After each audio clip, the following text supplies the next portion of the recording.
ज्याची नोंद संयुक्त राष्ट्राच्या फूड अँड ॲग्रिकल्चर डिपार्टमेंटनेही नोंद घेतली.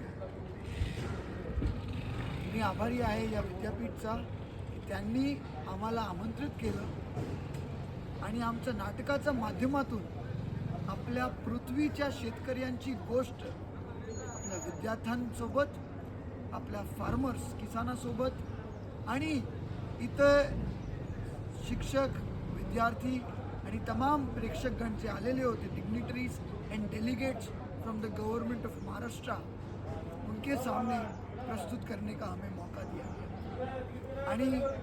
आणि हृदयपूर्वक आभार मानायचं इच्छितो. आणि मी माझं कलाकारांसोबत आलो आहे, मेंबर्स आहेत. मी मराठी नसून या स्टेटनी मला संधी दिली की मराठी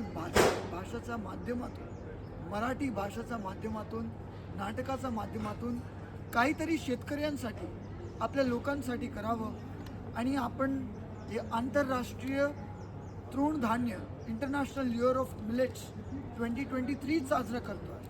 आणि अभिमानाची गोष्ट म्हणजे भारत याचं नेतृत्व करतो आहे.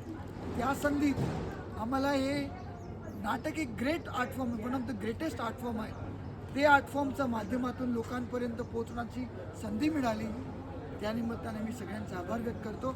आणि मी आता माझ्या टीम मेंबर्सला रिक्वेस्ट करतो त्यांनी 2-2 शब्द बोला. नक्कीच सर. पहिल्यांदा मी तसं बघायला गेलं तर मी शेतकऱ्याचा मुलगा, पण शिक्षणासाठी मुंबईत गेलो आणि मला खरं तर थिएटर करायची होती आणि माझी म्हणजे जी कला आहे ती कला जोपासायची होती. पण मनामध्ये खंत होती की आपण शेतकऱ्यासाठी काही करू शकत नाही. स्वतः माझा बाप शेतकरी आहे, पण शेतकऱ्यासाठी काही करू शकत नाही ही खंत होती.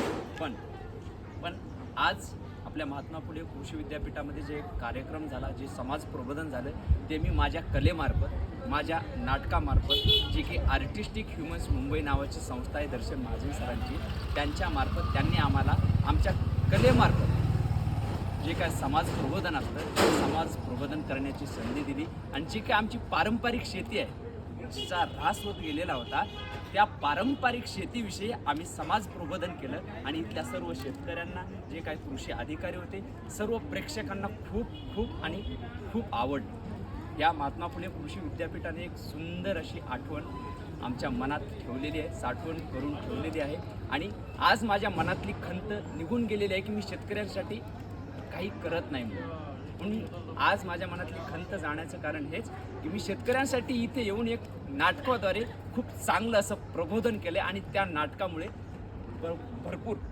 भरपूर प्रेक्षकांच्या मनावर एक वेगळेच आपल्या पारंपरिक शेतीविषयीची छाप निर्माण झालेली आहे किंवा छाप पडलेली आहे. तर धन्यवाद मी महात्मा फुले कृषी विद्यापीठाचे मानतो, माझ्या टीमकडून आणि माझ्याकडून.